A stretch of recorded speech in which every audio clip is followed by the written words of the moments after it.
당신도 알고 나도 알고 있는 그때입니다. 눈처럼 하얀 피부를 가진 아름다운 공주가 태어났습니다.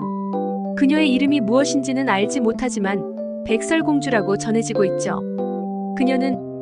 그러니까 백설공주의 어머니이자 왕국의 왕비인 그녀는 백설공주가 어릴 때 병으로 세상을 떠나고 왕은 새로운 왕비를 맞이하게 되었습니다.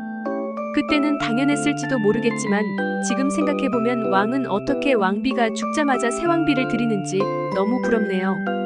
지금 보고 계신 당신도 다음 세상에는 왕으로 태어나세요. 설마 여성분은 아니시죠? 어쨌든 새 왕비는 매우 아름다웠고 당신도 아시다시피 성격과 질투심이 무척이나 강한 여인이었습니다. 새 왕비는 세상에서 자신이 제일 아름답기를 원했습니다. 그녀는 마법의 거울을 가지고 있었고 매일 아침마다 거울에게 물었습니다.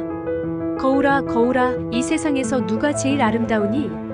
그러면 거울은 언제나 대답했습니다. 왕비님, 당신이 세상에서 가장 아름답습니다. 왕비는 이 대답을 들을 때마다 굉장히 만족스러워하며 미소를 지었습니다. 하지만 우리는 알고 있죠. 조만간 거울이 백설공주를 제일 아름답다고 말할 것이라는 것을요. 역시나 백설공주가 자라면서 그녀의 아름다움은 점점 빛나기 시작했습니다. 어느 날 왕비가 거울에게 물었을 때 거울은 이렇게 대답했습니다. 왕비님, 당신도 아름답지만 이제 백설공주가 세상에서 가장 아름답습니다.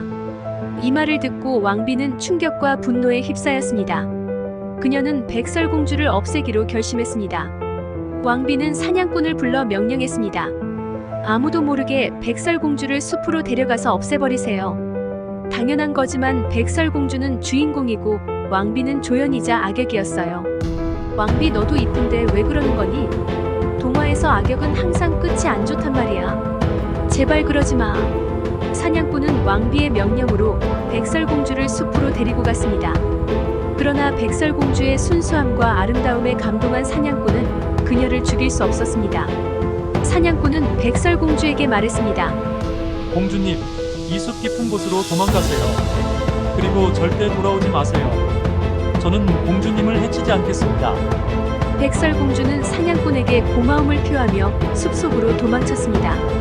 백설공주를 보고 한눈에 반했는지 사냥꾼 눈이 뒤집혔나봐요. 가질 수 없는 사랑에 목숨을 거는군요. 왕비에게 들키면 답도 없을 텐데. 백설공주는 숲속에서 길을 잃고 헤매다가 큰 오두막집을 발견했습니다. 그 오두막은 7 난쟁이들이 사는 집이었습니다. 난쟁이들은 백설공주의 사연을 듣고 그녀를 그들의 집에 머물게 했습니다. 백설공주는 난쟁이들과 함께 지내며 행복한 시간을 보냈습니다. 난쟁이들은 백설공주에게 숲에서의 위험을 주의하며 조심할 것을 신신당부하였습니다. 한편 왕비는 백설공주가 죽은 줄 알았으나 거울은 여전히 백설공주가 가장 아름답다고 말했습니다. 분노한 왕비는 다시 한번 백설공주를 해치기로 결심했습니다. 왕비는 여상인의 모습으로 변장해 저주를 건 빗을 가지고 백설공주가 혼자 있는 틈을 타 그녀에게 접근했습니다. 백설공주님, 이 아름다운 빗을 써보세요. 그럼 더욱더 아름다워지실 것 같아요. 왕비가 말했습니다. 백설공주는 아무 의심 없이 빗을 받아들였습니다. 하지만 빗을 머리에 꽂자마자 백설공주는 즉시 쓰러졌고 여상인으로 변한 왕비는 재빨리 모습을 감췄습니다. 다행히도 난쟁이들이 돌아와서 저주받은 빗을 발견하고 그것을 빼자 백설공주가 깨어났습니다. 왕비는 자신의 계획이 실패한 것을 알고 다시 한번 시도했습니다. 역시나 왕비는 악역이 맞군요. 끝까지 간다는 정신으로 가고 있습니다. 그리고 다시 한번 여상인의 모습으로 변장했습니다. 이번에는 저주가 깃든 허리띠를 준비했습니다. 그리고 다시 백설공주에게 접근했습니다. 백설공주님, 이 멋진 허리띠를 사용해보세요. 그럼 몸매가 훨씬 아름다워 보이실 거예요. 여상인으로 변한 왕비가 말했습니다. 백설공주는 다시 아무 의심 없이 허리띠를 착용했습니다.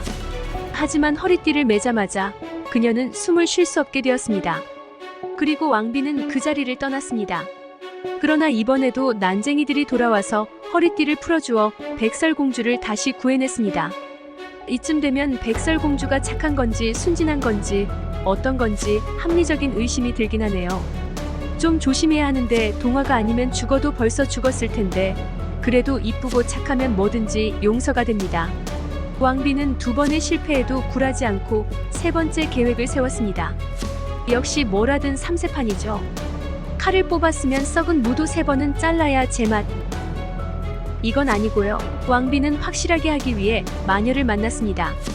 그리고 마녀에게 백설공주를 없앨 방법을 도와달라고 했습니다. 그랬더니 마녀는 독이 든 사과를 왕비에게 건네주었습니다. 왕비님, 이 사과를 한 입만 먹으면 바로 잠에 듭니다. 그리고 깨어날 수 없을 거예요. 만족한 왕비는 이번에도 여상인으로 변장하여 백설공주에게 접근했습니다. 백설공주님, 이 맛있는 사과를 드셔보세요. 피부가 엄청 좋아지실 거예요. 왕비가 말했습니다. 역시 옛날이나 지금이나 사과는 피부의 최고인 듯합니다. 백설공주는 처음에는 의심했지만 왕비가 사과를 반으로 쪼개고 자신이 한 입 베어 먹는 것을 보자 안심했습니다. 백설공주는 사과를 받아들고 한 입 베어 물었고 그 즉시 깊은 잠에 빠지고 말았습니다. 왕비는 백설공주가 잠에 든 것을 보고 매우 만족해하며 사라졌습니다. 이후 오두막으로 돌아온 난쟁이들은 백설공주가 죽은 줄 알고 큰 슬픔에 빠졌습니다. 그들은 백설공주의 아름다운 모습을 그대로 지키자고 했습니다. 그리고 매일같이 백설공주의 곁을 지키며 눈물을 흘렸습니다. 얼마의 시간이 흘러 어느 날 멋진 왕자가 숲을 지나가다가 울고 있는 난쟁이들과 잠자고 있는 백설공주를 보게 되었습니다. 그녀의 아름다움에 매료된 왕자는 백설공주에게 다가가 그녀의 곁에서 말했습니다. 아름다운 백설공주여, 당신을 깨워 평생을 함께하고 싶군요. 그리고 사랑의 키스를 했습니다. 그러자 마법처럼 백설공주는 깊은 잠에서 깨어났습니다. 멋진 왕자는 아름다운 백설공주에게 청혼했고 그녀는 이를 받아들였습니다. 나도 키스 잘할 자신 있는데 나는 안 되는 거니? 아니면 왕자가 잘생겨서 그런 거니? 왕자는 백설공주와 함께 성으로 돌아갔습니다. 그들은 성대한 결혼식을 올렸고 백성들과 이웃나라들은 왕자와 백설공주의 결혼을 축하했습니다. 행복해 보이는 백설공주와 왕자를 보며 사람들은 그들의 앞날이 밝고 행복할 것이라고 믿었습니다. 그리고 왕비는 그동안의 잘못된 행동이 발각되었고 결국 자신의 잘못을 인정하고 처벌을 받게 되었습니다. 역시 인과응보군요. 그러길래 적당히 할 것이지. 백설공주와 왕자는 서로를 깊이 사랑하며 오래오래 행복하게 살았습니다. 그들의 사랑은 많은 사람들에게 영원한 사랑의 상징이 되었습니다. 당신이 알던 백설공주 이야기 맞나요? 어린이 동화의 그림체를 어른 동화의 그림체로 바꿔봤습니다. 동심으로 돌아가지 않아도 됩니다. 성인인 당신도, 그리고 성인이 아니 당신도 백설공주를 보며 느끼는 게 있겠죠.